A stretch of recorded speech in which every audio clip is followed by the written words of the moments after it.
আমি মাদারবোর্ডটা খুলে আপনার মাদারবোর্ডের অপর সাইডে সিপিইউর সাইডে কাজ করছে আমার ওই টেকনিশিয়ান ভাই।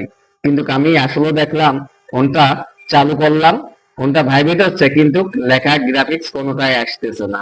এই মুহূর্তে কি করতে পারি আমরা?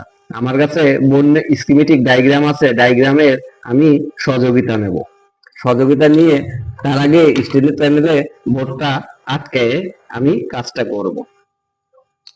স্টিলের প্যানেলে দেখেন এই যে ওঠানোর আগে এই মুড়া ডিসপ্লে কানেক্টর আছে, ব্যাটারি কানেক্টর আছে, এই দিকটা আপনারা অতিরিক্ত সাবধানতা অবলম্বন করবেন যেন এই চাপটা না খেয়ে আপনার এই সাইডে কোনো ক্ষতি না হয়। আমি এই করার পর সরাসরি বর্ণ স্কিমেটিক ডায়াগ্রামে দিতে ঢুকলাম। এই দেখেন আপনাদের বোঝার সময় বাঁচানোর জন্য আমি আমি সরাসরি বর্ণ স্কিমেটিক ডায়াগ্রামে ঢুকছি। ঢুকে এই দেখেন আমার পিডিএফটা আমি ওপেন করে রাখছি। রাখার পর এটা হচ্ছে কি কম্পোনেন্ট নেম।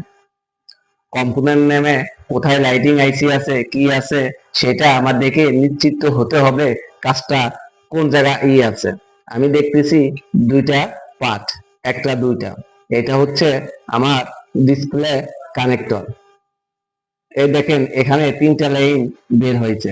আমি প্রথমত এই তিনটা লাইন আমার এই দেখেন তিনটা লাইনতে লাইন বের হয়েছে LED plus, LCD K1, LCD K2।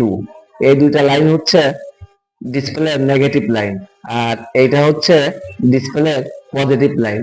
আমি আগে দেখে নেব এই তিন জায়গায় কোনো মান আছে কি না সেটা দেখব।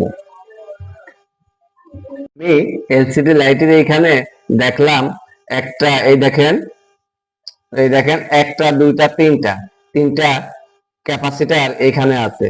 একটা দুইটা তিনটা আমি কানেক্টরের মাপ না দিয়ে আমি যদি ক্যাপাসিটারের মাপটা দিই তাহলে আমি টের পেয়ে যাব এখানে সমস্যা না এখানে সমস্যা, এখান থেকে এখানে মান আছে কি না।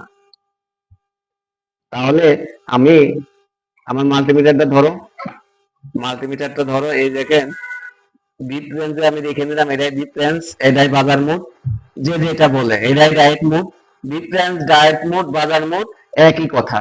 আমি আগে এই তিন জায়গায় লালটা রাখবো গ্রাউন্ডে, কমন করে নেব, কালোটা দিয়ে আমি মাপ দেব এখানে কত মান ওঠে। আমি প্রথমে দেখব এইখানে আপনার স্কিমেটিকে দেখাচ্ছে একটা দুইটা, এই দুইটা লাইন আগে আমি মাপ দেবো। এই দুইটা লাইন কি LCD K1 K2 লাইন আমি এখন